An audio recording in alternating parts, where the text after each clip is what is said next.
조선야담 이야기 시작합니다. 옛날 옛적 한선비가 살았습니다. 일찍이 어려서 부모님을 여의고 마음을 의지할 일가 친척도 하나 없이 외롭게 살았죠. 가진 것도 없어 사는 게 늘 궁색했습니다. 그래도 글 공부를 게을리하지 않고 성품이 곧았던 선비는 나이 20에 장가를 들었습니다. 부모복, 돈복은 없었어도 차복은 있었던지 그가 맞은 아내는 가히 절세미인이었지요.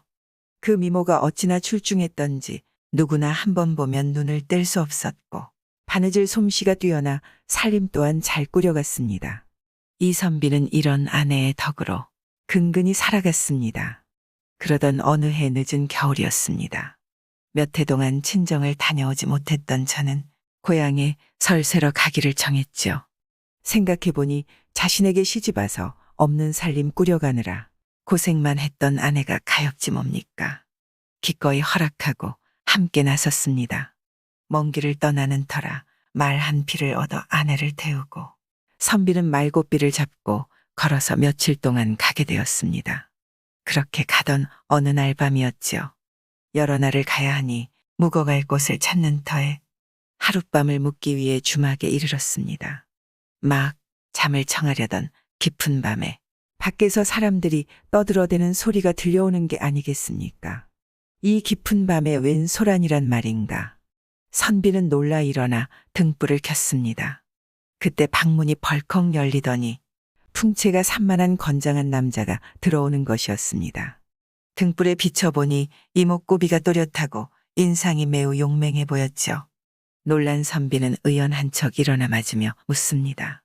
그대는 누이신데 이렇게 깊은 밤중에 이처럼 가난한 선비의 방을 찾으셨어. 한밤중 낯선 사내는 자신이 이곳에 온 연유를 밝혔습니다. 산중에 숨어서 사는 사람인데 거느리고 있는 부하만도 1000명이 좋게 넘고 재물 또한 넘쳐나 부유하다고 했습니다. 부족할 거 없이 차고 넘쳐 세상 부러울 것 하나 없다 했지요. 하지만 딱 하나 갖지 못한 것이 있다는 것입니다. 그 사내한테 없는 한 가지는 바로 아내였습니다. 나이 30이 다 돼가지만 장가를 못 갔다는 것입니다. 깊은 산골에 살다 보니 여인도 많지 않았지만 자신의 뜻에 맞지 않아 홀몸으로 지내고 있었다고 말입니다. 그런데 발없는 말이 천리를 가는 게 소문이긴 해도 어찌 알았을까요? 가난한 선비의 아내가 절세미인으로 마음이 어질고 정숙하기까지 하다는 것을 알고 이렇게 깊은 밤 난입을 하게 되었던 것입니다. 이 용맹한 사내 사정만 듣고 보면 딱하기도 하고 안타까우나 그렇다고 남의 아내를 욕심내고 왔다니요. 말이나 될 법합니까? 기가 막히고 어이없기 짝이 없는 일이었죠. 그 사내는 이 선비에게 맡겨놔 둔 사람처럼 당당하게 말합니다. 아내의 소문을 듣고 사모하게 되었어. 정말로 무례한 부탁이오나 당신의 부인을 내 아내로 삼게 해주시오. 아니, 벼란간 무슨 말이여. 선비는 깜짝 놀라 귀를 의심했습니다. 그리고 벌떡 일어났죠. 그 장군이라 불리는 사내는 아랑곳하지 않고 계속해서 말했습니다. 그대는 서울 사람이라 나처럼 산중에 묻혀있지 않으니 색시를 다시 구하기가 쉬울 것이오. 내가 만냥을 드리겠으니 이 돈과 그대의 철을 바꾸도록 합시다. 눈뜨고 고백하겠다는 거 아니겠습니까? 선비가 새파랗게 질린 얼굴로 말합니다. 세상에 남의 철을 빼앗는 법이 어딨고 철을 돈과 바꾸는 법이 어딨어. 하고 물었더니 그는 호탕하게 웃으면서 대답했습니다. 그렇게 생각이 어리석으니 가난하게 사는 것이오. 만냥만 있으면 땅도 사고 집도 사고 또한 색시도 다시 얻을 수 있겠거늘. 나는 한 번 먹은 마음을 돌리지 못하는 사람이오. 이게 무슨 청천벽력 같은 말도 안 되는 소리입니까? 이게 꿈이 아닌 것이 신기한 일이지 뭐겠습니까? 하룻밤에 만냥의 아내를 팔라니요. 참 100번 1000번 생각해도 기가 차는 일이었죠. 그 사내는 처음부터 이 선비의 아름다운 아내를 뺏으러 온 것이었습니다. 결국 선비가 허락하지 않아도 겁탈을 해서라도 데리고 갈 모양이었습니다. 이미 부하들이 문 밖에서 대기하고 있었죠. 이때였습니다. 벽을 격한 안방에서 이 사실을 듣고 있던 아내가 불러 말했습니다. 저들은 큰 도적이에요. 어찌 그들에게 대항할 수 있겠습니까? 하면서 구슬피 울기 시작했습니다. 그 모습을 본 선비 또한 그 손을 잡고 통곡하며 말했죠. 내 비록 죽을지언정 어찌 부인을 보낼 수 있으리. 내 목숨을 걸고 당신을 지킬 것이오. 그런데 아내는 울음을 멈추고 덤덤히 선비를 타이르듯 말합니다. 서방님 제 말 잘 들으셔요. 이몸과 사는 동안 언제나 춥고 배고프셨어요. 게다가 아직 자녀가 없으니 저 한 몸, 저 사람에게 가면 저자가 준 만냥으로 땅과 집을 장만해 일생 동안 부귀를 누리고 새 장가를 들 수 있습니다. 또한 이 몸도 일생 동안 잘 먹고 잘 입을 게 아니겠습니까? 아름답고 마음이 어진 아내는 알고 있었습니다. 저들 뜻에 따르지 않으면 자신의 낭군님 목숨이 무사하지 못할 것이고 자신은 또한 어차피 끌려갈 처지인 것을 말입니다. 자신의 낭군님의 목숨을 위한 것이었습니다. 선비는 파르르 떨면서 우는 아내의 어깨를 감싸면서 몸부림쳤습니다. 절대로 그자들에게 보낼 수 없다하며 울부짖었습니다. 그럴수록 아름다운 아내는 단호해졌습니다. 서방님이 거절하면 저희가 이 몸을 겁탈하여 데리고 갈 것이오. 서방님 또한 살아남을 수 없을 것이오. 어서 속히 이 몸을 보내주셔야 합니다. 선비가 하는 수 없이 아내의 방에서 나와 자신의 방으로 들어갑니다.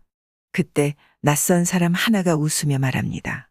네, 밖에서 잠깐 엿들었는데 그대의 아내는 과연 현숙하도다. 몇 칭찬을 하지 뭡니까? 이때 선비의 저는 그자의 종놈을 불러 일렀습니다.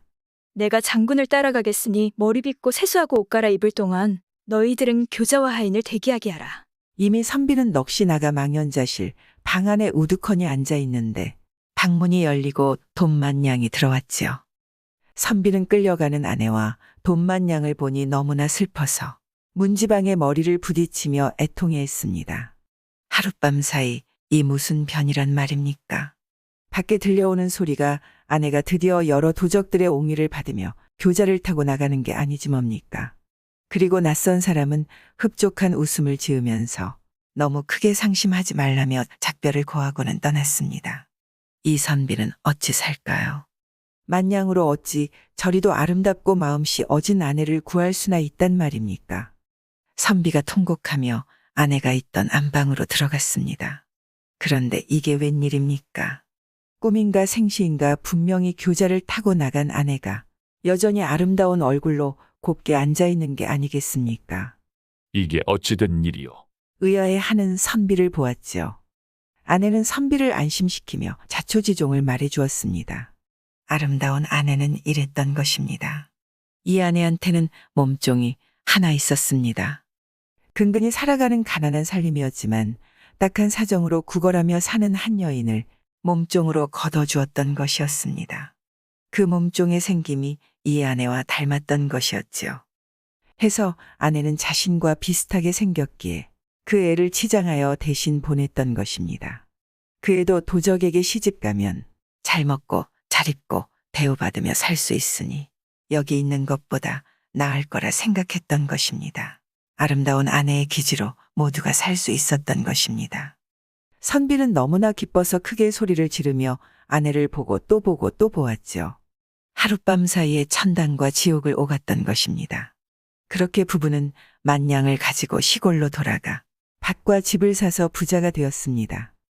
뿐만 아니라 선비는 더욱 공부에 힘써 벼슬이 높아졌고 자손을 또한 많이 얻어 죽을 때까지 해로하며 행복하게 살았다고 합니다.